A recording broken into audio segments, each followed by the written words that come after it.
can an old guy like me be a hottie? Okay. Everybody. the way the question was asked. Like, just the roomie. I'm like, hold on. The way the question was asked. Yes. Of course. Like, hotties can be hot boys, hot girls, hot everybody, hot people. All right. Like, a hottie is just a hot person and a person that like Megan Thee Stallion.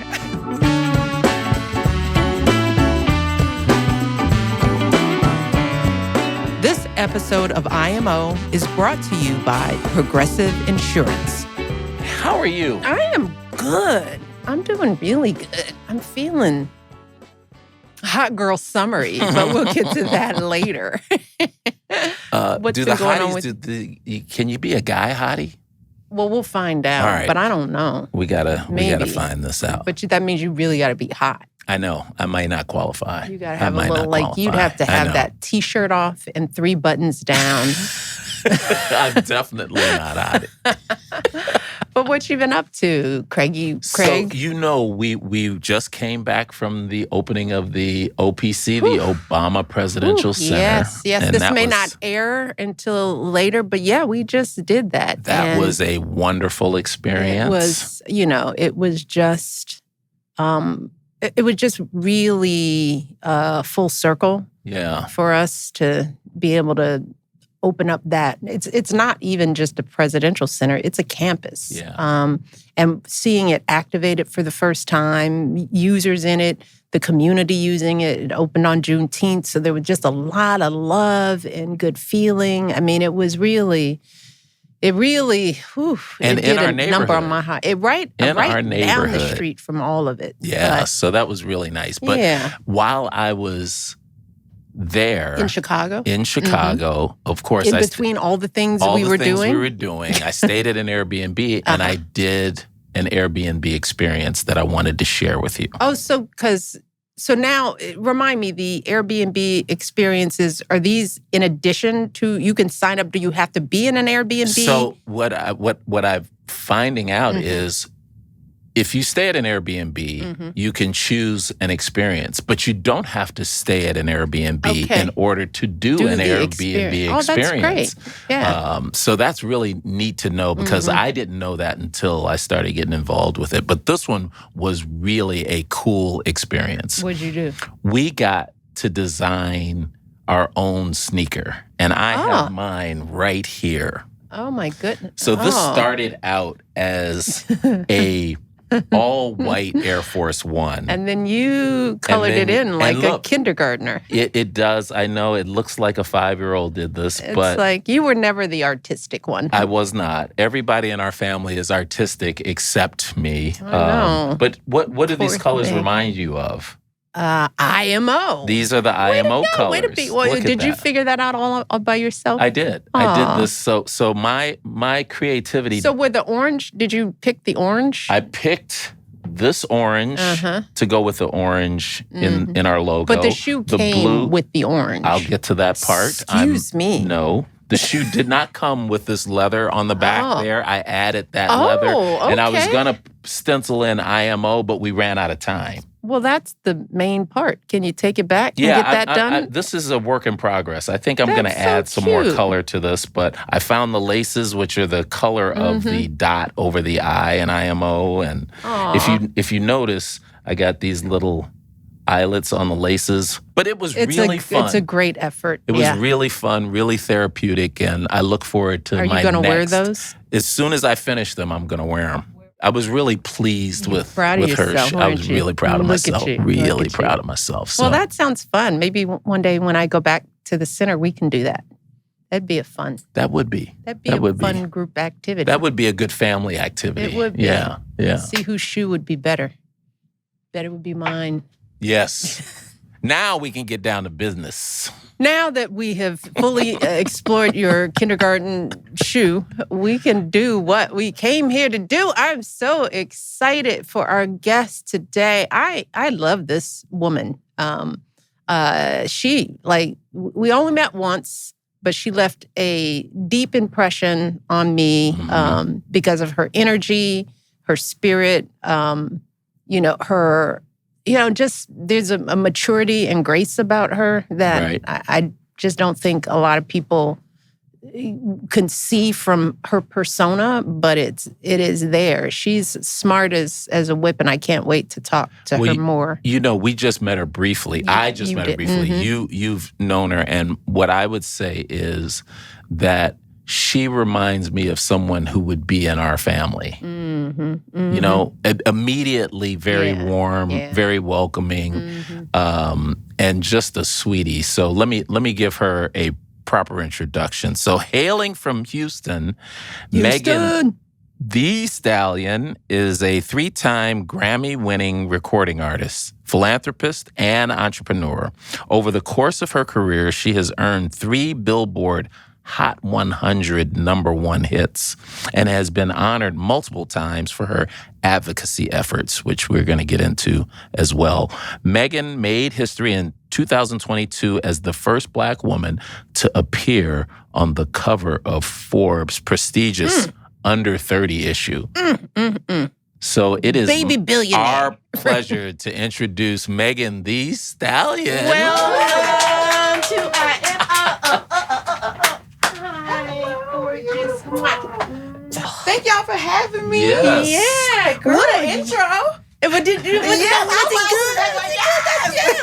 you, girl. That's you. Have you gotten used to just being fabulous and known as being fabulous? Does that ever become I feel like you just never get used to it, you know? Like, you wake up in the morning and you're like, I think I look good today. Uh-huh. And then people get to see you and they like, yeah, you look good. And it's like, okay, yeah, I ate that. Yeah. Yes. It's just a little eat. I ate that. You remind me of Sasha, my youngest. Yeah. I love that. Yeah. You and Sasha have similar sass levels, I feel like I hung out with Sasha after my Saturday Night Live performance. Probably so. Yeah. Oh and my I was God. like, hello. Because they just show up. Where is the Secret Service? You're my girl. It's like, oh, excuse us. Yes, you but just I out definitely here? wrapped her around and made my security be all around. I was like, hold on, y'all. We got the president's daughter in here.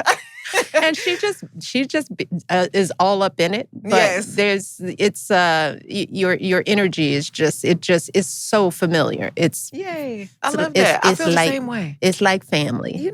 So thanks for being here. But you are fresh, girl. You were fresh off of Fiji. Yes, Love Island. Okay, Love Island. Just watched it. Craig. I don't. He doesn't. I don't know what you're talking about. You don't know what we're talking about. No, I do. Okay. He doesn't. He doesn't. Well, let me tell you. Okay. When they were telling me that you were on Love Island, I said, "Oh, that's the show where all the bachelors and bachelorettes who lost go on the island." And they were like, "No, that's not it." Traitors? He doesn't know. Like I said, he doesn't know. Okay. He doesn't know what he's talking about. Traitors is a good show too. I love Traitors. I want to be on Traitors. You would be great on Traitors. I know, but I keep saying, I think if I went on Traitors, they would immediately vote me off because they would think I'm the traitor. Well, see, I think you know how to play it. I feel like when you have a big personality, people just automatically assume it's you. They just took Portia out. Poor Portia. I mean, wait, my girl, she clearly wasn't. Are we on a different show now? We're on a different show. Okay, this is a different show. Catch up with Traitors and Love Island. I keep telling you, we are doing a podcast. We talk about pop culture, and this dude is he's at the gym with his little boys. He's doesn't making keep up. shoes. He just doesn't. Did you like my shoes? I did like your shoes. You didn't like I did. I promise. Blue is my favorite color. Like when I saw the blue, it was the blue. It was blue and orange. It was cute. Thank you. Okay. Did you see it up close, girl? I saw it from back there. Okay. I was like, this looks From very a distance. nice. See how very my, artsy. I was very proud of my shoes. Your shoe is wonderful, but back to Love Island, girl. yes. What was it like? What was the vibe of the villa? Because this is your second season. This is my second time doing it. What is that like? I feel like every time Love Island brings me on, it is just to bring the positive vibes inside the villa. Because when I got there, it was very tense. It sure was. Yes. But when I came, everybody was having a good time. I came in and spoke to all the ladies first. I made TikToks with them. Yeah, we just talked for a little while. Yeah. And then I went to go see the boys. And I ain't staying there that long. Now, Megan, how many people are on Love Island? I couldn't tell you. It got to be like 12 people. It's a bunch of people. They come and go. So, they start out with like maybe a group of 10, 12, and then they couple up, and then some of them don't, and then they bring in new people. So it's always 10 each or 10 total? Like maybe 6 10 girls, total. 6, Okay. 6 girls, 6 guys. You know? It's very interesting. Yeah. I love keeping up with it.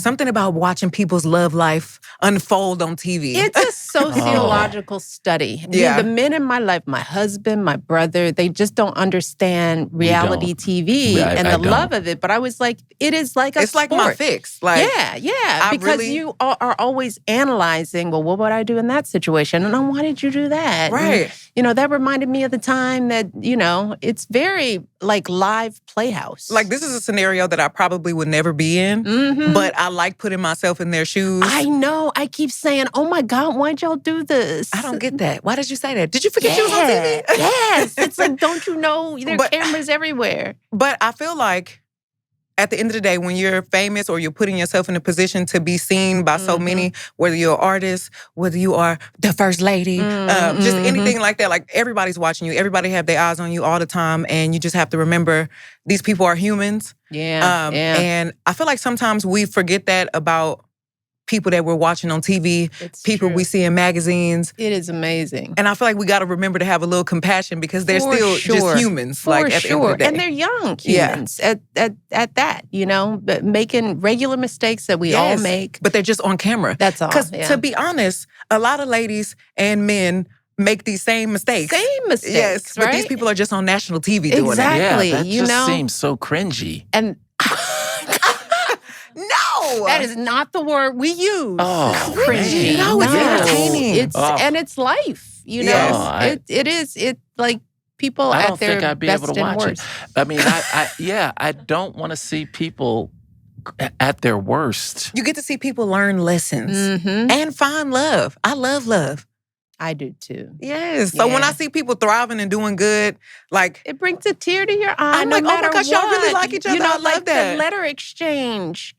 Like, will they or won't they? I was tearing up when they wrote their letters to each other, which is why you get so mad when it's what's going on? Why did you do her like that? Like, what happened to the letter just yesterday? This literally happened yesterday. You just wrote this letter, and then you were just done. But anyway. How do you do it all? I mean, how do you feel? How you feeling in yourself, in life? You just flew in here from Fiji, looking fabulous. You must be exhausted. I am so tired, but like when Michelle Obama get on their phone and say, "Get up here," that's what you do. You go. But I'm so excited to be here. So I definitely was like, I have to come sit down, and now I'm y'all cousin. I feel I feel so grateful to be here. You are. But that's why I want to know, my cousin, how you doing? That flight from Fiji was like 11 hours. Yeah, and then I came straight here. But like I said, I'm really grateful.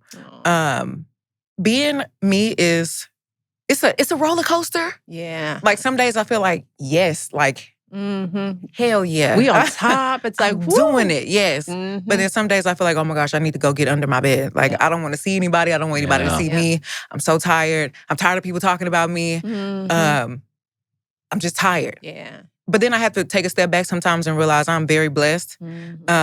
So even though I have like a lot of good days, I mean, I can't have the good without the bad. Yeah.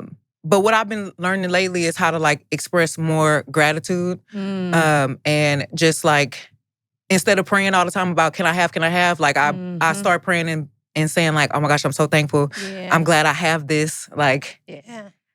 I'm just practicing having more gratitude. And when you have a bad day, how do you handle that? What do you do when you have a bad day? How do you get yourself back to being a good day?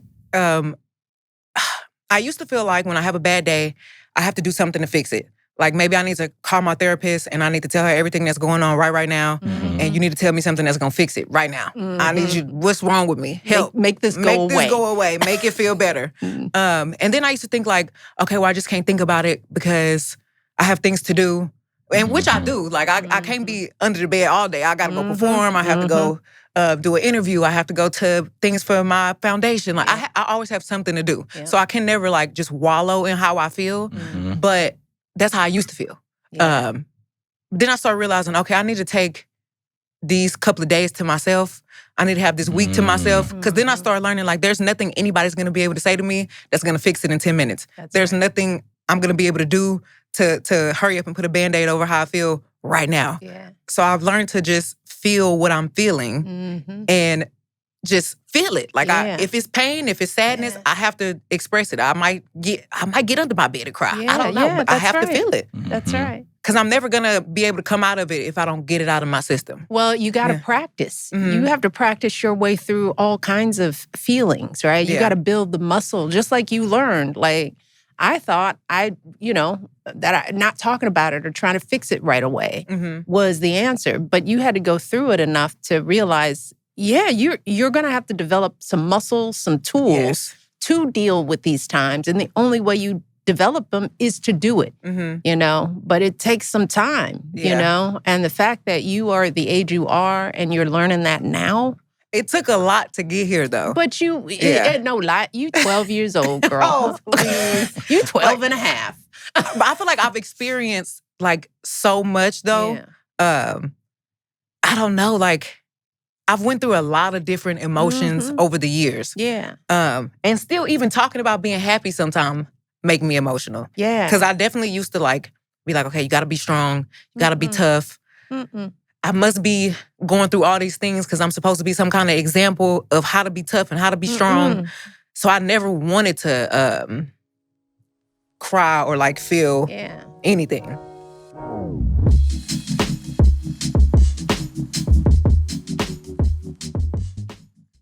I cannot stop thinking about the Obama Presidential Center opening. Yeah. It was so fun to be back in Chicago with everyone. What was your favorite moment from the weekend? Oh, I think it was just watching the city enjoy the campus, to use park space that hadn't been accessible ever. Right. It was just beautiful to see families playing in the playground and dancing to music in the courtyard and just enjoying the sunshine and feeling this sense of hope, dare I say. Dare you say. It was so cool seeing the Higher Ground family out there. Everyone was all over the South Side, hitting Hyde Park, walking the lakefront. Yeah. And I even heard some folks went to Gino's East and tried deep dish pizza. That's the best place to get it. Yes. Since everyone was buzzing about the city, what are your top 5 must-dos for someone visiting Chicago? I've got this. First of all, coming to the South Side and seeing the Obama Presidential Center. That's number one. Of course. Because even if you don't have tickets, the campus is wide open. The park space is beautiful. You can see 90% of what you need to see without a ticket. And then hopping over to our shared campus mate, the Museum of Science and Industry, one of the best museums on the planet. We used to take our kids there all the time. Yeah. There's so many. You could spend the day in just those 2 campuses. So I think that's day one.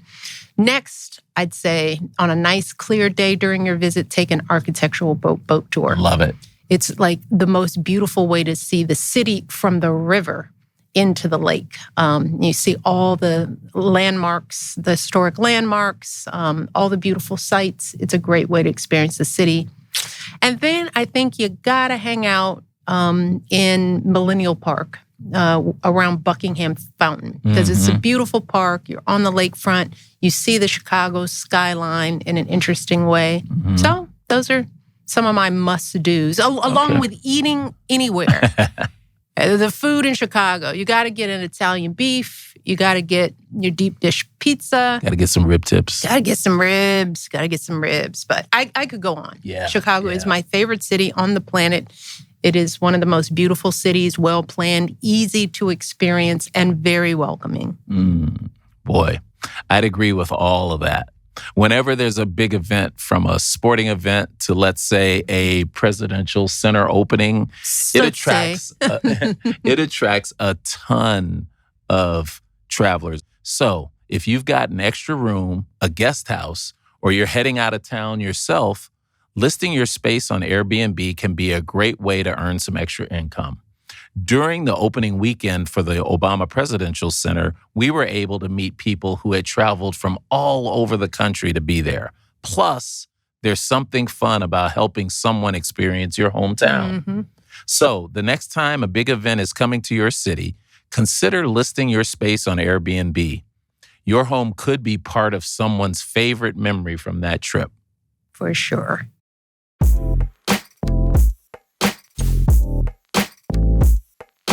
Barack, my husband, he tries to demonstrate that sadness. We both do. When we, I'm just like you. Anything can make me break, right? Words I say out of my mouth, I have to get ready for it, right? Yes. And what we've learned is like, man, we've got to be the model of those emotions. Yeah. We've got to be like, you can be the president of the United States, be a strong, smart man, and feel the sadness. Yeah. And let it show. Because you just saw something tragic happen, And I think, I want you to understand that you are modeling. You are giving more young women, young Black women, young, all kinds of people the permission to not have to be strong all the time. I feel like strong shows up in so many different ways. It does. It's not about being tough or just stoic. It's not about what you look like. I think it's about being brave enough to keep going. Yep. Brave enough to be I don't want to do this. Yep. Just brave enough to feel how you feel and have your boundaries. Yes. You could say no. Yes. Saying yes to everything don't make you strong. I had to learn that too because I used to be yeah, what you want me to do? Sure, I'm there. What can I do? How can I make everybody happy? And then you learn that when you say no, life goes on. Yeah. It's if I said no, I'm it'd done. Be I disappointed everybody. Yes. And it won't happen. And they just move to the next person on the list. Be okay, Megan great. Couldn't go. We'll still, and that's strength too. Yeah. That boundary setting, girl, that's a, whew. I'm learning all the things. That's a power. Yeah. That's a power. So, well, that's cool. That's good. I'm happy for you.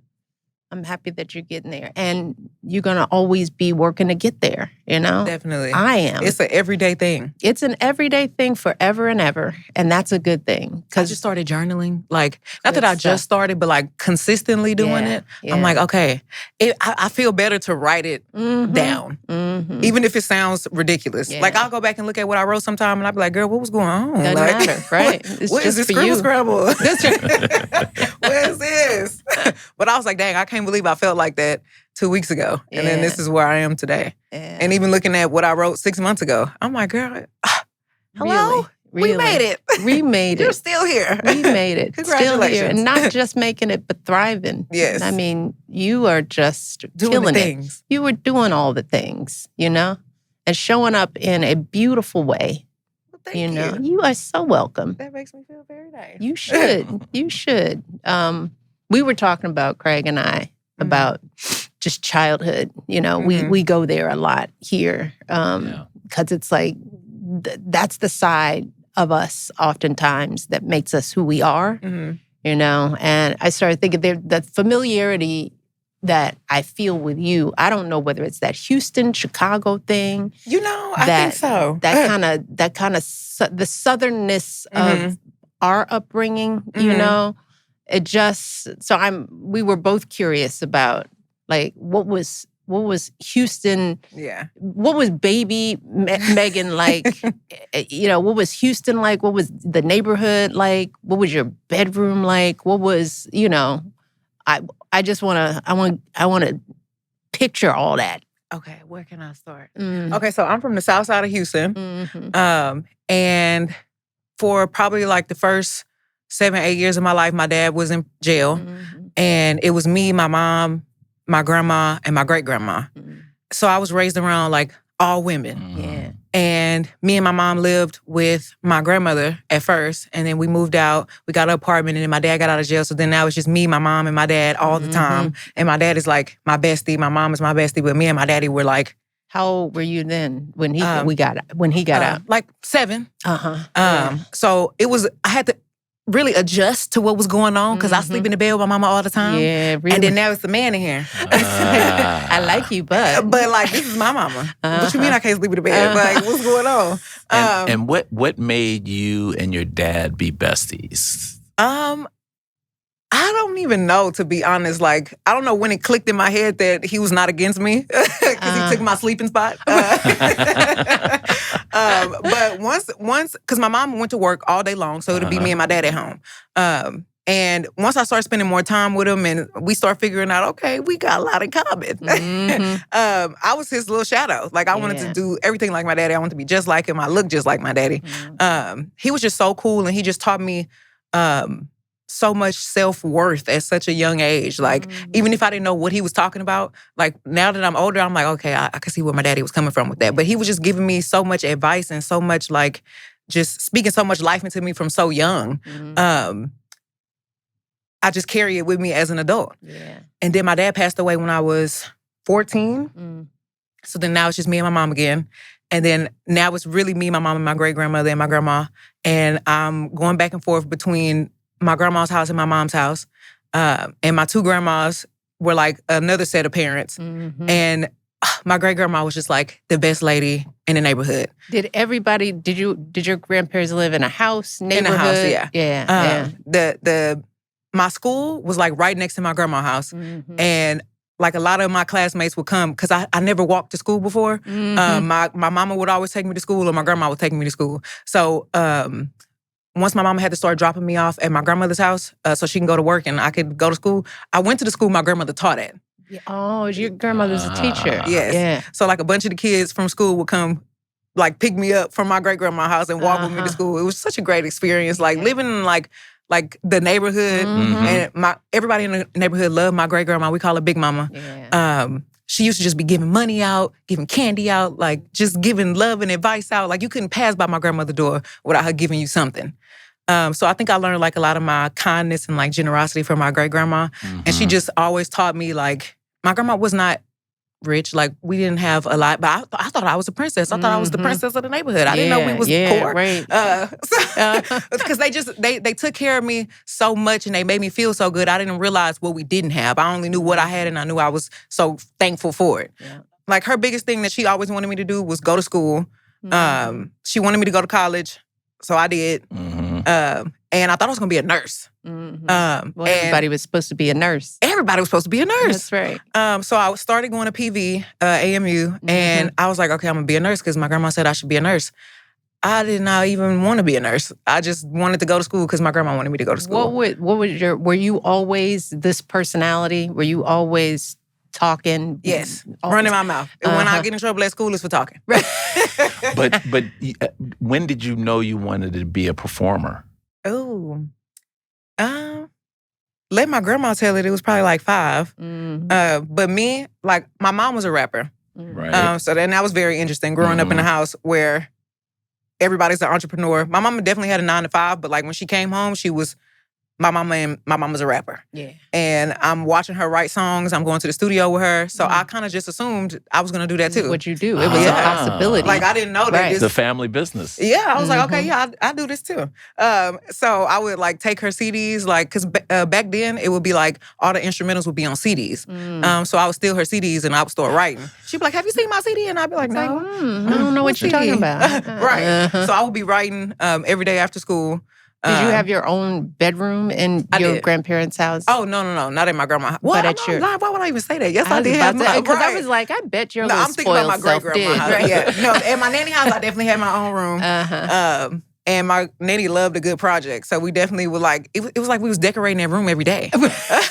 Like it's never ending. I'm pretty sure at the room now she's still doing stuff to it. What was your theme? What was your what were you trying to? What was just your edge? Pink, cheetah print, zebra print, rainbow, like fur. It was too much going on in there, but it was like a little girl's dream room. Yeah. But my room at my granny house was definitely better than the room at my house. Because your mother probably was like, "You're not putting all that stuff in my house." My mama just was like, "You going to your granny house anyway, so you just go ahead over there with that."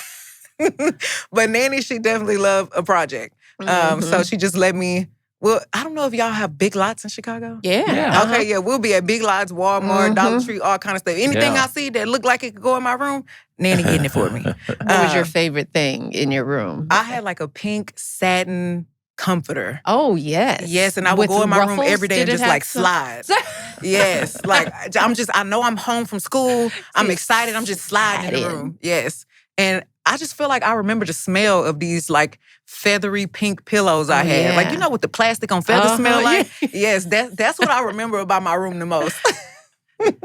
So you took your mom's CDs. Yes. And you were writing songs at like 6 or 7, or more? Is it more like 10 or 12? Yeah, maybe when I started around 10 or 12, I would take her CDs and do that. Like, I had my own like little Barbie, I don't even know what to call it.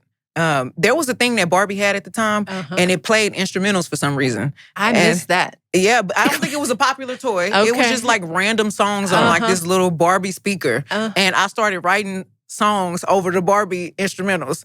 And then I was like, yeah, I do this. I could do this. I see my mama do it every day. And then when I turned like 10, in that vein, I definitely started being Megan. I wasn't a stallion yet. But I knew I was going to be something. Really? Yeah. And then eventually, I didn't tell my mama I could rap until I was like 18. Wow. Because I wanted to curse. And I just didn't feel like she was going to be ready to hear me cursing. It's like, it's a part of who I'm going to be. So you don't need to know about this You don't need to know her yet. So how did you practice or do that without her knowing? I think that... So when I was in the 9th grade, that's when I changed all my social media to The Stallion. So on Facebook and on Instagram. How old were you? 9th grade. 9th grade? I think you like... 14. 14? Yeah. So I was The Stallion already. So I was like pretty popular, you know. Nobody knew I could rap. They just thought I was cool, you know. But when I got to college, that's when I was like, okay, I'm a rapper. I do this. Yeah. And I started freestyling at school. And then I was like, okay, I got to tell my mom because I really want to. She see it on the internet because it's definitely on my Instagram. But I don't think my mom was even on Instagram at the time. But I was like, she's going to see it probably. So I need to just tell her that I'm cursing. And what was that conversation like? I was like, Mama, got some news for you. I want to rap. And she was like, really? And I was like, yeah. And I was like, well, don't whoop me. Let's start there. But I'm cursing. And she was like, what you saying? And I was going hard. And I was like, okay, Mama, for real, don't be mad. Yeah. Because I was talking crazy. Like, my mama had me grow up listening to Pimp C, Bun B, so you 3 knew, 6 right. Mafia. It's like just come on, don't be confused about where this came from. You so when I let her hear what I was rapping about, she was like, who is this? Like, where did you learn how to talk like that? Mind you, she is the rapper and she's also cursing. But we definitely were not talking about the same thing. I definitely was... I was probably her on 10. Yeah, and once she figured out I could rap, like, we both would, like, get in the car whenever we were going places and we'll be freestyling in the car together. Wow. Yes, and I just wanted to be better than her at rapping, so I was, like, that was my competition. My mom was my competition. Wow. But she was also, like, my biggest supporter. I just wanted to make her proud, and I wanted her to know I'm serious about this and I really can do it, and I'm really good at it. So, and I wanted her to know I'm serious. So I started trying to go to the studio by myself, and that wasn't really working out that well. Like, I was getting places, I was doing things. Right. But when I told my mom and she knew I started going to the studio by myself, she was like, girl, you are a young woman trying to be at the studio by yourself. I'm taking you to the studio and I'm going to be your manager if this is really what you want to do. And then ever since then, it was just us two. Now, was your mom hesitant about you going to the studio on your own because of the environment, or what was she worried about? Now being who I am and seeing what can go on in the studio, I know that she definitely was like, you are not going anywhere, 19, 18, in the studio with a bunch of guys by yourself. I'm coming. Yeah. And at first I would go to the studio and it's me and my mom. I'm like, oh my gosh, she's cramping my style. Like, my mom is in the studio, everybody's trying to sit up straight. Like, nobody's doing regular studio things. But I was fine with that. I was like, my mom is up here, nobody better mess with me. We came here to do our work and I'm gone. But But I try to keep that same etiquette too. Even now, when I go to the studio, I know exactly what I'm about to say. Even if sometimes I go in there and I freestyle and I spend more time in there. But learning from my mom, she would probably have 6 songs written because studio time costs money. So she using her time wisely. She didn't come in here to play. She's not messing around. She's not relaxing. She's not hanging out. Right. She was a professional. Yes. Yes. So I still do the same thing in the studio. So she taught you how to be a professional. Yeah. And even though I can relax in the studio at this point, it's just been in me so long to go to the studio and get my work done. And get out. Well, this is what we talk about, the process. Like, a lot of people want the fame without the hard work that goes into it, right? Yeah. I mean, honestly, it's a little bit easier to do that, though, now. You can go viral on Instagram and have a terrible song. And but just do you boom, really famous. last, though? You don't last that way, do you? Sometimes, and sometimes not. Like, just the internet has made it really easy to be famous. Good or bad.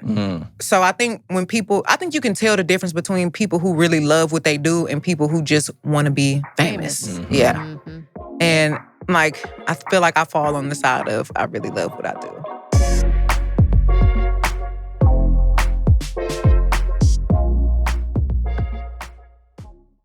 This back-to-school season, spend less on your kids with Amazon. You know, one thing nobody prepares you for when you have kids is how quickly they go through school supplies. I cannot imagine when I was growing up going through backpacks as quickly as my kids do nowadays. But somehow, once a year, it's back to the store we go, or to 2 stores, or 3. Not to mention how fast it all just manages to disappear. The school year isn't half over, and somehow we're out of pencils, erasers, notebooks, and 30 other things. That's why I really appreciate Amazon during the back-to-school season. Whether you're shopping for school supplies, backpacks, lunch gear, clothes, or all those last-minute items that I know you don't want to be running around for, Amazon has it all. You can compare brands instantly and read reviews, knowing that what you buy will actually last. Basically, Amazon makes it easy to get what you need and get back to your life. So, remember, with Amazon's low back-to-school prices, just spend less on your kids because every dollar you don't spend on them is a dollar you haven't spent on them. This episode is brought to you by Progressive Insurance, a company committed to helping people move forward and live fully. I remember what it's like to be newer in your career, having to make big decisions about everything, whether or not to go back to school, what job to take, where to settle down. You want to put down roots, but there can also be so many hurdles for aspiring homeowners. And buying a home today can be more challenging. Affordability is a real concern, and a lot of first-time buyers feel stuck, rightfully so. That's exactly why Progressive launched their Up Payment program, down payment assistance for eligible first-time buyers. Now, in its second year, it's offering up to $13,500 each to at least 200 applicants. Progressive wants to help more get that foot in the door and continue to help educate first-time home buyers every step of the way. Learn more about Up Payment and Progressive's commitment to first-time home buyers at progressive.com/openthehouse, where home buyers can access home buying resources and support to empower them in their housing journey. This message is a paid partnership with Apple Card. You know, I like keeping things simple, and that's exactly what Apple Card does. When you use Apple Card with Apple Pay, you can earn up to 3% unlimited daily cash back on every purchase you make, no matter where you shop. And let's talk about fees, because honestly, nobody likes those, which is why Apple Card doesn't have any. No annual, foreign transaction, or late fees. No fees, period. Plus, when it comes to security, you can shop with peace of mind knowing Apple Card is built with the advanced security of Apple Pay, including Face ID and Touch ID, so you're the only one who can use it. Apply in the Wallet app on your iPhone today. Subject to credit approval, variable APRs for Apple Card range from 17.49% to 27.74% based on creditworthiness. Rates as of July 1st, 2026. Existing customers can view their variable APR in the Wallet app or at card.apple.com. Apple Card issued by Goldman Sachs Bank, USA, Salt Lake City branch. Terms and more at applecard.com.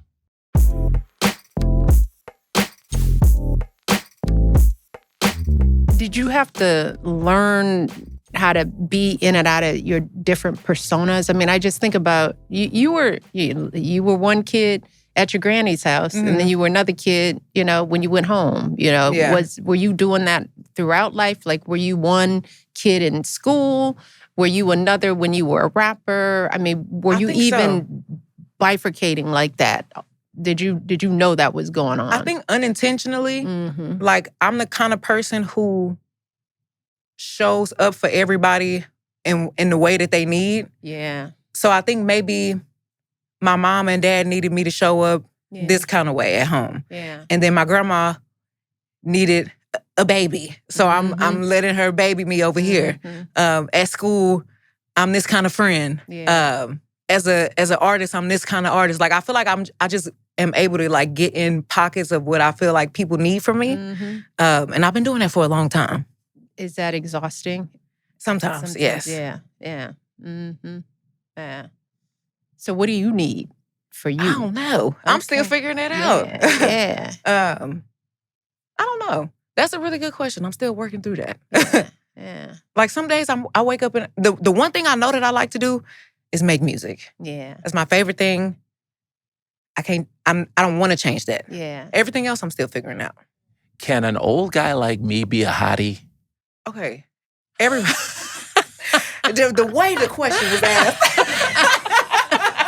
Like, just the roomie. I'm like, the way the question was asked. Yes. Of course. Like, hotties can be hot boys, hot girls, hot everybody, hot people. Right. Like, a hottie is just a hot person and a person that like Megan Thee Stallion. That's all you gotta do. Just like me. What would we have to do to hot him up, though? You don't think he hot? I told him he could take off his T-shirt and button that down a little bit. It's not buttoned. Right. He already unbuttoned. He knew what type of time he was on today. Hot boy. Hot boy. Hot man. Hot boy. Oh, Aaron, my youngest would be loving this. Yes. Where's Aaron? He's just going into high school. Yes. So this is business, Megan, because you had the brilliance of trademarking. Yes. Hot girl summer. That yes. was like, we tell us about that idea and how in your young life did you kind of go, wait a minute. This is my thing. So sometimes I feel like in just being awesome and Black, we do so many things that are cool and just so impactful on the culture. We start a lot of trends. We just are trendsetters, So I feel like when I first started saying Hot Girl Summer and everybody was like, yes, like, I love that. I want that. How do I be a part of this? How do I get in? It was just already so big. It just started being everywhere. Like, I would see Hot Girl Grill or hot this summer, hot that. And I'd be like, wait a minute. Excuse me. Hold on. Now, Chipotle. This is definitely my thing. So if you want to be an extension of hot anything, it's Megan Thee Stallion. So y'all just gonna remember that every time you got to come ask me to use it. Yeah. You know who to call. Yeah. I feel like it's just important to have a handle on your name, your brand, your likeness. And luckily, I just have such amazing management. Like, they see things before I see it sometimes. Yeah. And just being with Rock Nation, like, I feel like they just have helped me be so business-minded. They have let me know the world is bigger than what I thought it was. I could be a lot of things I never even thought of being. So just maybe since 2019, just being a part of the culture and being a part of Rock Nation, like, my business mind has just expanded so much. And just shout out to Desiree Perez, because that's the woman who definitely, like, took me in and started helping me and guided me through being Megan Thee Stallion in these past years. And you own all your own music and all of that stuff. That's, that's such a blessing. And I'm just new to this whole show business stuff, but can you talk a little bit about how you accomplished that feat? Yeah. So when I first ever entered the music industry and started getting signed to any kind of label or doing label deals and meetings and all the things. It was just me and my mom. Right. And all I knew was I wanted to help my mama pay her bills. I didn't want my mom to struggle. So in my mind, I was like, oh my gosh, I have to hurry up and sign something so I could help me and my mom. Like, we gotta get out this apartment. So I think like I'm not gonna say every, I'm not gonna speak for everybody, but I think for a lot of young artists, I could speak to wanting to have something because you coming from just being broke and you want to help everybody you can help. I think that's the position I was in. I didn't sign like such a great deal, and I was so miserable ever since then. Like I definitely had some good times, but like the bigger you get as an artist, like the more your name means, the more your likeness means, the more your music means, and it's hard having somebody basically own you. Yeah.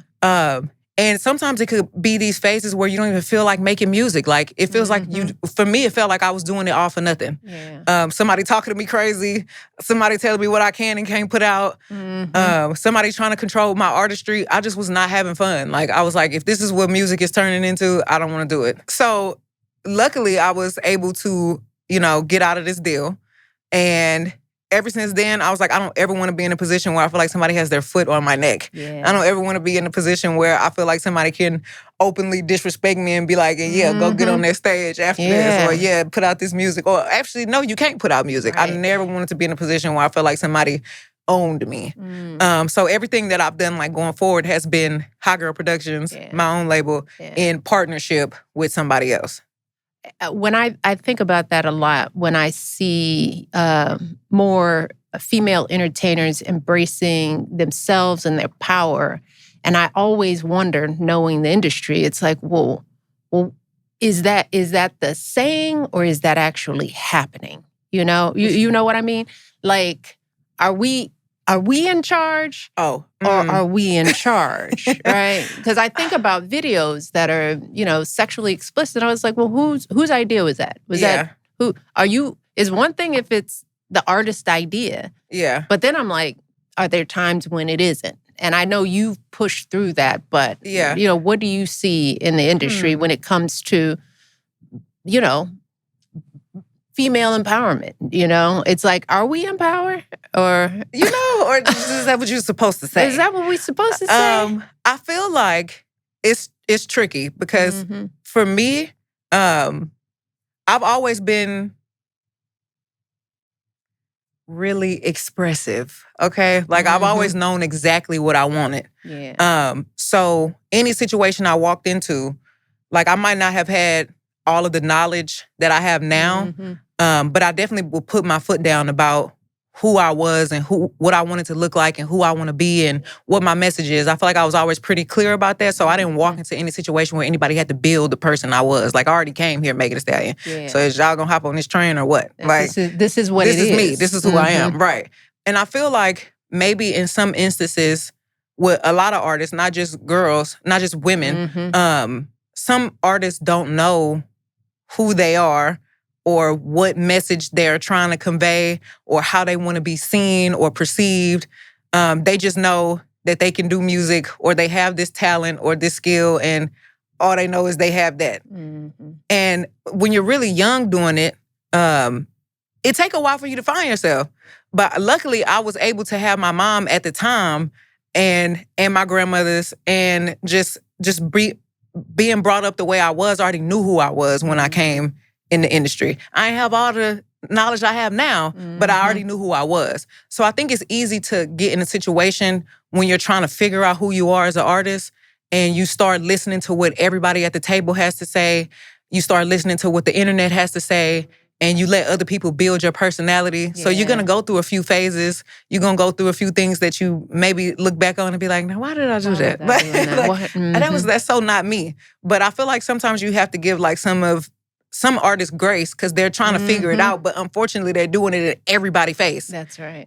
I feel like I didn't go through that as like an artist. I went through that as a person. Like when my mom passed away, I immediately still was having to be Megan Thee Stallion. Yeah. And so I'm literally trying to figure out how to grieve, how to perform, how to go through everything I'm going through and still do it in front of everybody.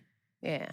So I think a lot of artists are going through finding themselves in front of a lot of people. And they don't, we don't get the grace as a public figure, as somebody in their normal life would be, like you're not on camera 24/7. Nobody's checking your social media 24/7 to see what you're doing. Of course, you bumping your head and nobody knows about it. Like you can pretend to be perfect because we don't know what's going on. Yeah. But when you are a person that's in the public eye, whatever you do that's a magnifying glass over the top of it. So I just feel like sometimes we got to give people a little grace because they figuring it out too.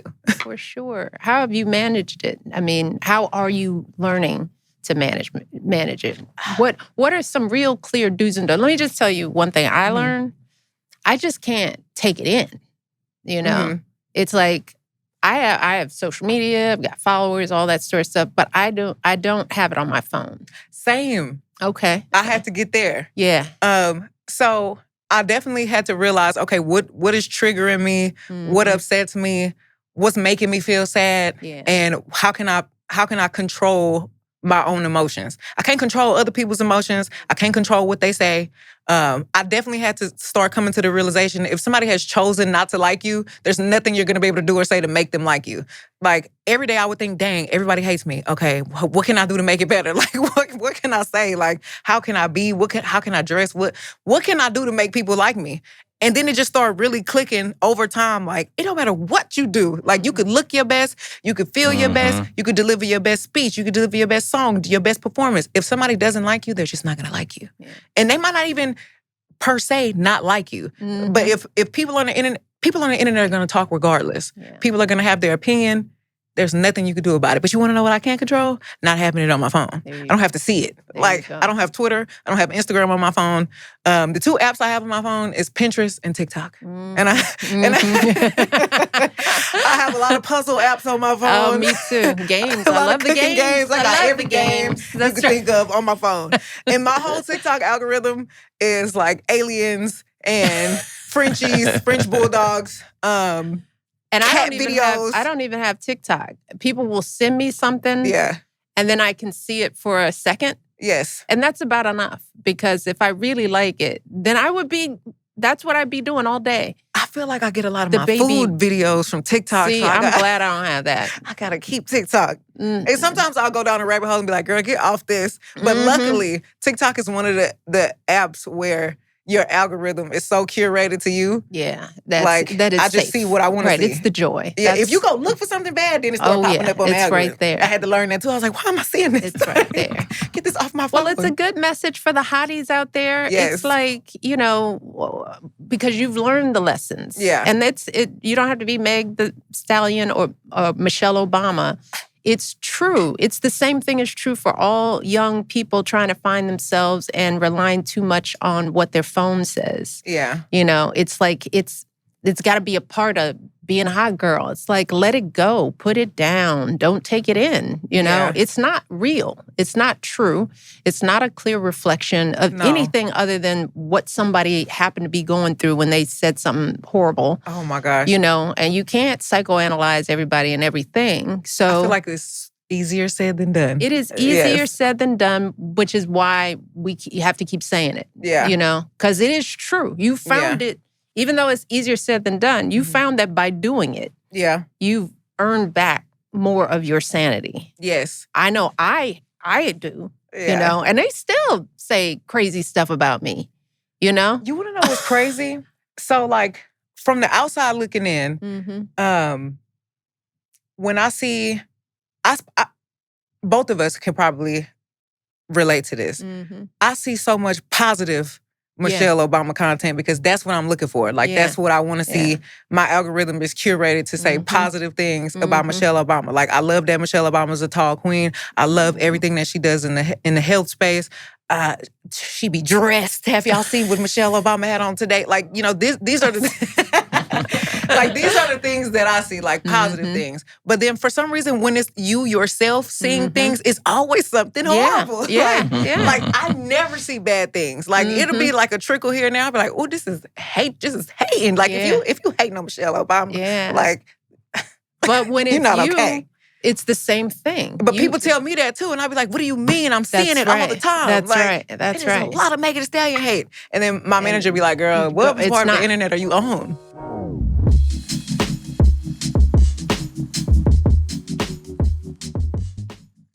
I have quite a few creative entrepreneurial friends, and all of them rave about Shopify for online selling. Shopify is the platform that lets you build and grow your business while actually owning your storefront, your customers, and your brand. It handles so much of the heavy lifting so you can stay focused on creating something people are excited about. The days of having to have a physical location and a large startup fund are gone. It is easy to start a business today because you can start from anywhere, anytime, any place. And Shopify can help make it so much easier. Take their AI tool, Sidekick. It can help analyze sales trends, suggest promotions, answer questions about your business, and tackle the kinds of behind-the-scenes tasks that normally take forever.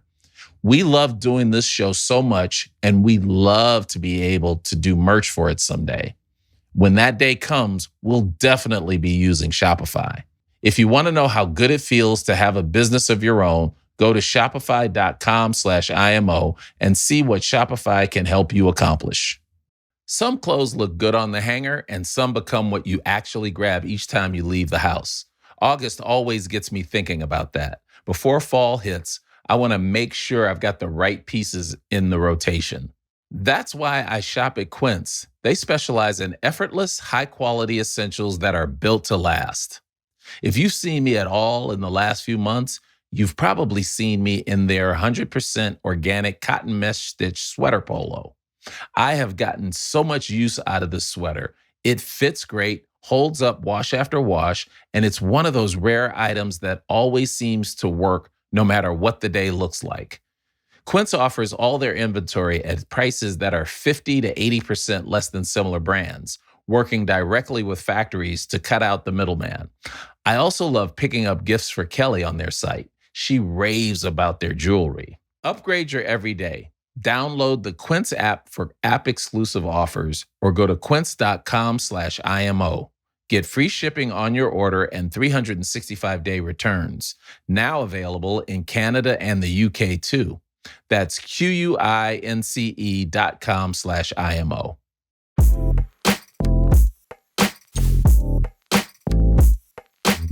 Can you be outside of a bubble yet? I mean, is your life bubble-fied?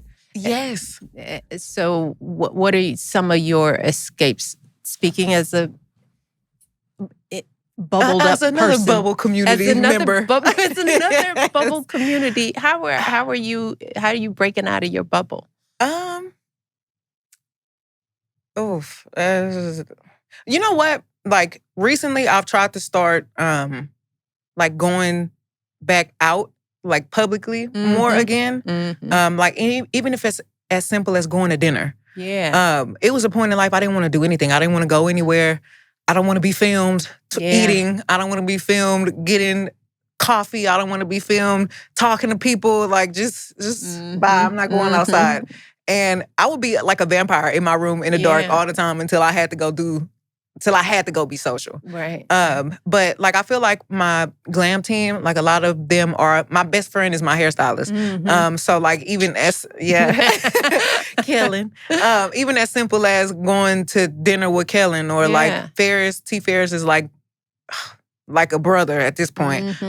And we'll maybe take all my dogs out on a walk or something. Like just simple things. Like so I'm starting to do the simple things again. Yeah. Because I definitely was in my head for a long time. I was not in a good space. I didn't want to do anything. I didn't want to be seen. I didn't want to talk to nobody until I had to just turn into Megan Thee Stallion. That's right. But now I'm doing more Megan things. How does that feel? I feel better. Like I feel a little less heavy. Yeah. Like everything is not so serious all the time. I was like, I'm not using my 24 hours like as fun as I could be. Let's go to Iceland or something. There like, you I go. just wake up and do whatever. Like, I can do this. Yes. So why am I being boring? Right. I'm looking at people travel on TikTok and I'm like, I can do this. Right. Go out there. Go eat. And that's a thing you have to learn. Like, becoming famous, who teaches you that? There's no class. There's no class on that. There's no class on even to expect that that's going to happen to you. Right. You know, everybody's all picturing the convertible going down Sunset Boulevard and you got your music on. When you're famous, you can't do that.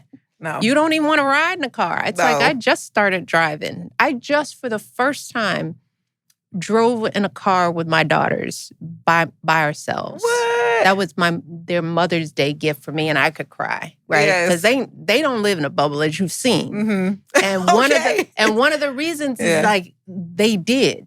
Yeah. And they don't want it. Like they don't want parts of it. So they are doing what you're doing. You just got to push through. Yeah. You know, you just got to do the things and then you'll get practice at it. But for my Mother's Day gift, I was in LA and we were going to go to Palm Springs. So they surprised me and arranged for me to ride in the car with them. Yes. So Sasha drove, Malia was in the back.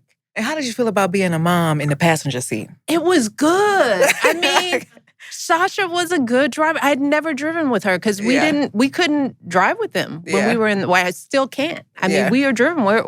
We are secured in a motorcade, right? Yeah. So they didn't learn how to drive from me. They learned how to drive from their agents, right? Okay. Yes. So they were taught well. Yeah. But I had never experienced that. So that like freedom. We drove from LA to Palm Springs. We went to In-N-Out Burger, the drive-thru. Yeah. I bet the people in the drive-thru was like, girl, they didn't know. You wouldn't believe. They didn't even know. Because it was like they weren't expecting it. I had on a hat. Sasha ordered. We went and got McDonald's French fries. Yes. We stopped. Wait, you didn't have In-N-Out French fries? No, because I hadn't had McDonald's French fries in a while. So they were like, well, let's go to... First of all, you got to eat In-N-Out French fries out the fryer. Right, you know. By the time we get in the car, it's the piece of paper. In-N-Out got to be eaten right then. There you go. But that was like, I'm 62 years old. My kids are, yes, child. Oh, come on. But that's like starting to put some normal back into it. It's just like a simple car ride. Yeah. That's like joy. That's gratitude. That's happiness. So tell us about Megan Act 3. I'm still working on my title right now. It's a persona that I feel like everybody has been acting like, oh, I want Tina Snow back. We need Tina Snow. I don't think she ever just actually left. I don't think she was never just not there. But I think giving her a proper rollout, a proper title, a reintroduction to hotties that may not have been with me since 2017, 2018, I think that this is like going to be a new experience for them. I think I'm just reintroducing my alter ego, Tina Snow. Like Tina is grown now, babe. Like she has been through lots of life since y'all heard from her last. And I have so many collaborations that I feel like the hotties have been asking me for, like from niche collaborations, like just like personal interests amongst me and the hotties. Yeah. Collaborations that's overdue. Collaborations that'll shock the people, like really gagged alive. Okay. I feel like Act 3 is going to be one of my favorite projects I ever put out because I definitely took my time with this one. I feel like it was a portion of life where I was so super busy. Yeah. I still got to be Megan Thee Stallion, but I can't be Megan Thee Stallion without no music. Yeah. So I was in a rush to like do everything. I was like, dang, I got to hurry up and record these songs. And I'm trying to figure out parts of time where I can squeeze in recording. But for Act 3, I went home and I was like, nobody bother me. I gotta finish my album. Y'all want good music? Y'all want me to wish? I can't keep on going out here with no music, y'all. Right. And I was like, okay, you know what? Leave her alone. Let's not put anything on the schedule. So this has been like the most organized and the most calm I've been making music in a while. But let me just say, you were on Broadway. Yeah.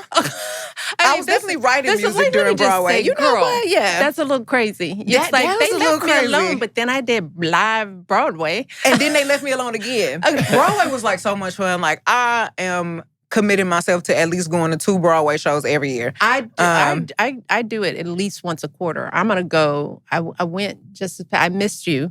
And I would have, if I could have got myself together, I would have gone to see you specifically. But maybe the Moulin Rouge was just such an amazing experience. Meeting all of those people, like I feel like I made so many really, really good friends. 2 shows a day, 2 times a week. That's crazy. And you get 1 day off, which is Monday. Yeah. I'm like, y'all are superheroes. And I feel like I'm like, oh my gosh, I have to have this kind of work ethic. Like those people are up there busting their butt every day, every night, twice a day. Real like, live talent. We doing this for real? Yeah, like, yeah. I'll be like, I'll see you in a few hours. What was it like your opening night? I mean, was like I do a lot of stuff. I speak all that, but I look at Broadway. I was like, how do you do it? What does that feel like? I was very nervous because I can be Megan Thee Stallion, I could be Megan Pete all day long. I was neither one of those people. And I was like, who am I? What you want me to say? Yeah. Like, I was like, I don't know if I'm gonna be able to do this. Yeah. But I'm gonna do it. But I'm scared. Yeah. So my first night, I was just like, please just remember the lines. And if you mess up, just please keep talking to these people. Y'all pick me up, help me. If I say something wrong, you knew what I meant. But the show was smooth all the way through. I didn't mess up any of my lines. Thank God. The hotties would be in the crowd and they would be laughing at the most craziest times. And I'll be like, Satine is dying. Like, this is not funny. Satine has 30 minutes. And the hotties would be up there, like, really clowning. So I feel like they definitely made the experience, like, so much better. Because it felt like I was performing in front of a bunch of my friends every night. A bunch of my friends, my cousins, like, and a lot of people did come to see me. So, like, I don't know, I felt comfortable immediately. And then, like, the people who were a part of production, I want to hire them to come over here they just do on it. my tour. I had never felt so carried through everything. Like running backstage before I had to run on stage. Sometimes I'll be like, okay, this is my line. Like me and the production man is back there running the lines before I gotta go back on stage. And I'm like, how you know my lines? Like, shout out to Jason. Jason, I miss you. Way to go, Jason. But he will be in the back like, okay, girl, what you want to say? What should I say? Right. But like, and it'll be literally right before I have to go right back on stage. I don't know. Everybody there was just so nice, and they definitely made me realize, okay, I need to step it up. Like, would you do it again? I would do it again. Wow. Because I want that Tony. Yeah. So, Okay. That's on my list of things I need. And that's what you were doing when you were taking it easy. Yeah. Was my point. Yeah. That was my taking it easy. But it was, I don't even know why I thought that was going to be easy. Yeah. I encourage everybody to go to New York or wherever your nearest theater is.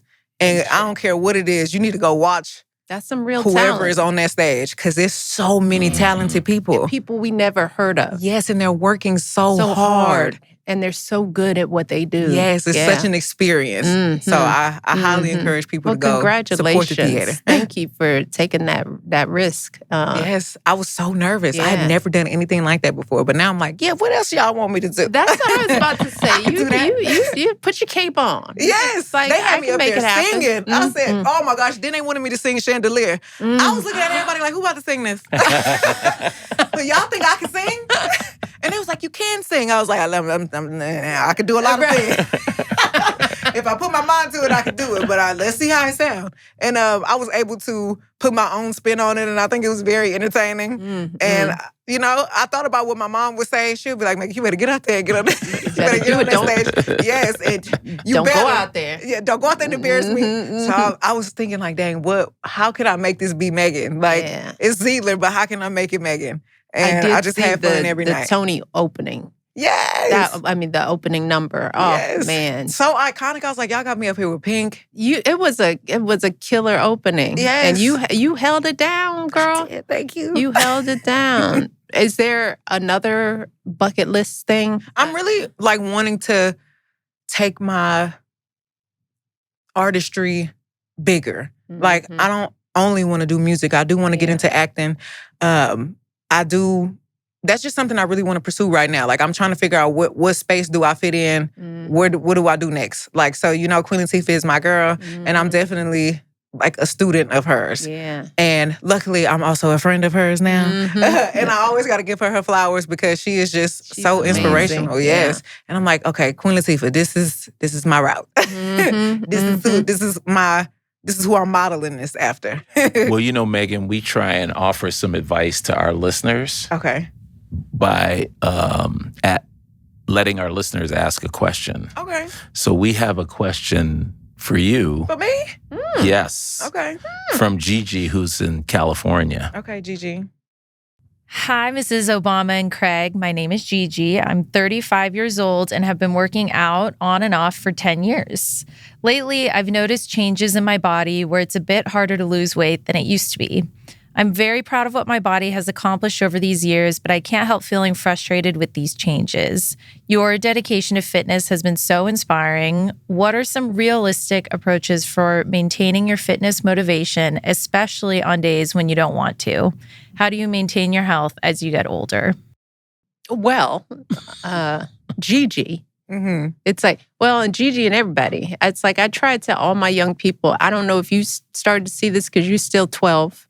But 12 and a half maybe. Yes. But every decade, at least for a woman, I found that it just got harder. You know, you're just hormonal changes. So it's like each decade, what your health sort of baseline is changes, you know, and what it takes to maintain it changes. Mm-hmm. Like when I was in my 20s, I could eat what I wanted, not work out, do whatever I wanted, and maybe I'd gain 2 pounds, right? Yeah. Right. Hit 30, and it's just like, oh, dang. Okay. Well, what? Yeah. Why won't these 2 pounds just go away like they did, right? And then talk about 40, you know, or don't mention having a baby and what that does. So as women, we are just evolving. Yeah, constantly. Every Getting decade. better like wine, though. Getting better like wine, but we have to be mindful of it, right? That's the sort of the beginning. So it's like, Gigi, you're not crazy. It does change, and it's part of our journey.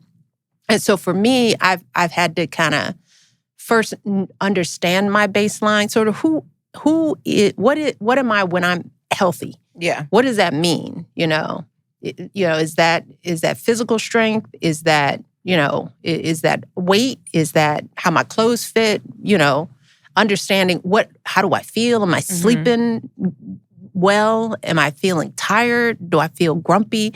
All of that. And I think as a woman, I think everybody, but as a woman, we got to get in touch with those baseline feelings. So that means we have to be quiet enough and give ourselves time to kind of figure that out, you know, because it's like, if we don't know when we're right, then how do we know when we're off? Yeah. So I guess my point is, Gigi, is a process, started now. And that's what I do. It's just like, it's just a part of my world. You've just started getting, or have you just started getting fully, how would you describe your fitness journey? But the way that I went on my fitness journey wasn't like I had a real body goal. Like I got into fitness for my mental health. So I think like when I see women online and men comparing their bodies to people they see online, just things that are pretty unrealistic, things, having these fitness goals for the wrong reasons. Like I definitely, if anybody asks me about working out, I say, well, okay, you have to figure out what your goal is and why that's your goal. Like if you want to have this shape because you want people to think you're attractive, like that's probably why you're not being consistent in the gym. That's probably why you're not happy with your body, because you're not doing it for yourself. You're doing it because you want people to like you or give you an approval. And it's unrealistic to do that because, first of all, somebody's always going to have something to say. You could work out as much as you want to. You're not going to look like the person who is your body goals because that's their body. You don't know what they put themselves through to look the way that they look. Everybody's body don't respond to the same diet. Everybody's bodies don't respond to the same exercises. Everybody's body is different. So if you working out and you have like these goals just so other people could think that you're attractive, I guess, like it's just never going to work out because you're going to be upset when you don't see a result right away. Like working out is like discipline over your mood. Like I go to the gym even when I don't want to. I'm going to the gym when I'm sad. I'm going to the gym when I'm mad. I need to run. I need to lift something up. I need to punch something. I'm going to the gym so in my mind I can feel better. And then eventually when I started seeing the change in my body, I was like, oh my God, wait.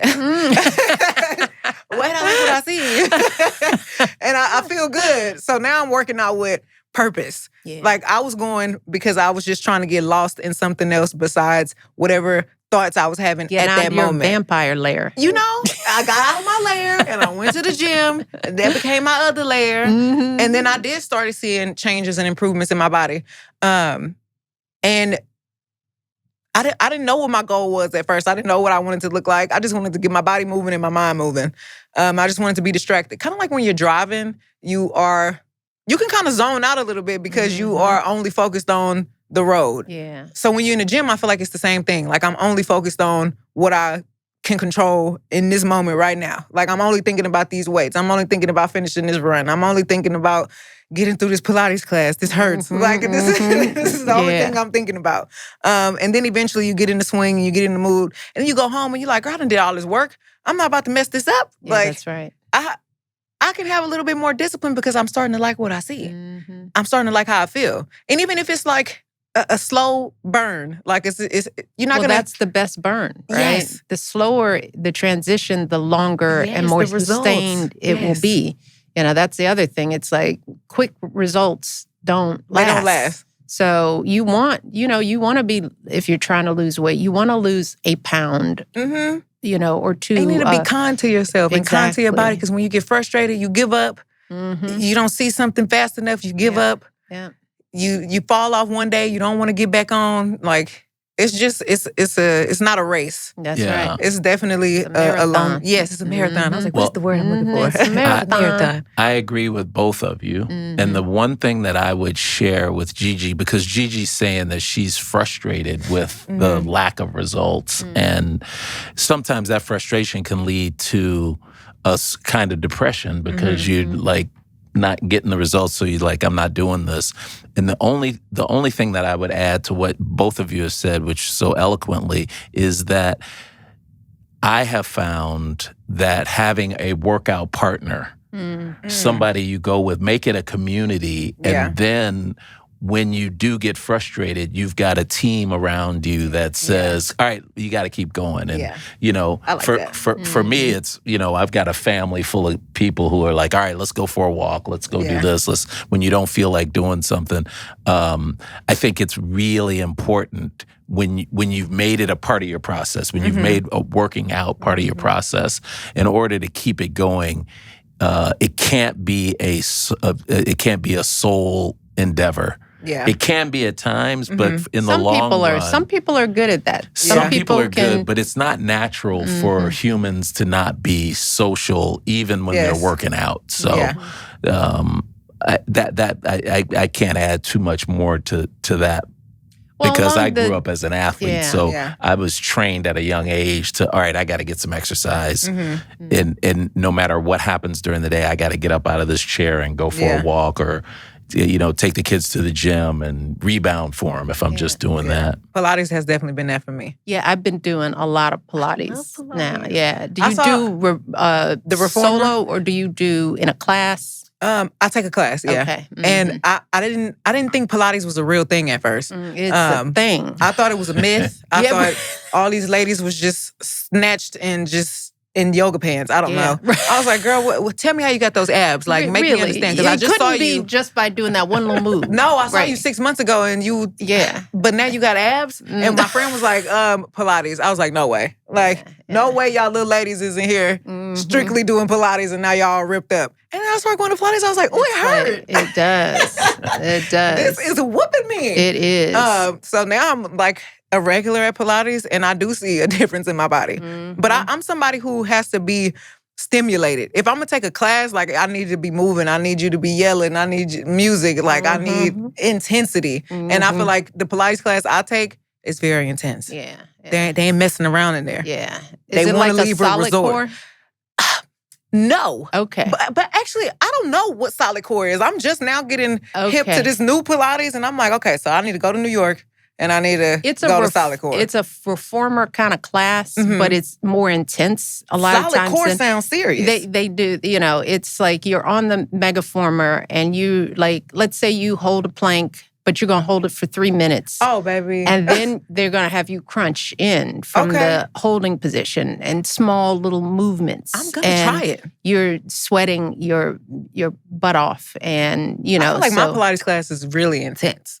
They're all intense. Yeah. That's why it's like they're different. But solid core sounds like military. It could Pilates. be. I think it also depends on who the instructor is and how they run it. You know, when I was first lady, and it was when the founder of it started it in DC, and it was a military kind of situation. Well, yeah, I like stuff like that, though. That's why I was like, you might want to try that. I already asked my people in New York, can y'all find me a solid core class? But I on TikTok, I see so many girls talking about solid core, and I'm like, okay, I can do that. Yeah. And everybody's always asking, Megan, what are you training for? Is this something that we don't know about that's going on? No, but you never know. You got to stay ready so you don't have to get ready. And I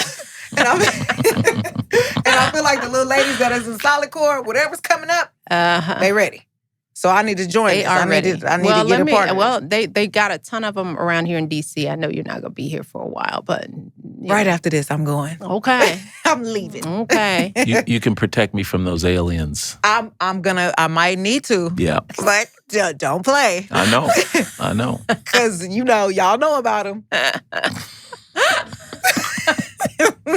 I heard Mr. Obama say something about the aliens. Well, I'm not even going to try to clarify what he was saying. And on that note, see, y'all don't want to talk about it. we have really enjoyed having you. Oh, y'all, now they kicking me out. It's like the minute we get to the national security secrets. Oh, and the brother just cut it off. Yeah. Just cut it off. And Craig said we had to go. Right. So that's the hotties that's into aliens like me. We are not alone. Have you seen Disclosure Day, the movie? Not yet. And you will enjoy that. Every movie I'm a horror movie girl. Okay. So I that's one thing I do. I take myself to the movies a lot. Okay, that's good. I love the movies. You go to the theater? I go to the theater. Okay. And I be in there, If you babe. can go to the theater, you can go anywhere. Kinda. Okay. It's dark in there. If you ask me for a picture in the movies, you wrong. You are wrong. That's like boundary setting. Just boundary you in here setting. flashing. That's right. It's like, don't do this. No cell phones in It's here. like, don't do that. Don't do that. Don't do. But you like Disclosure Day. It's not completely horror, but it's sci-fi. I'm excited about it. It's gonna tickle that alien funny bone. This is my favorite thing to talk about. And Barack went to one of the filming. He went to the filming? Yeah, he went to one day on the scene. I bet he did. did. That doesn't mean on set. On Yeah. set. He had to come just make sure that was accurate. He said, yeah, that's right. All right. Mr. Spielberg, you got that right. I knew it, guys.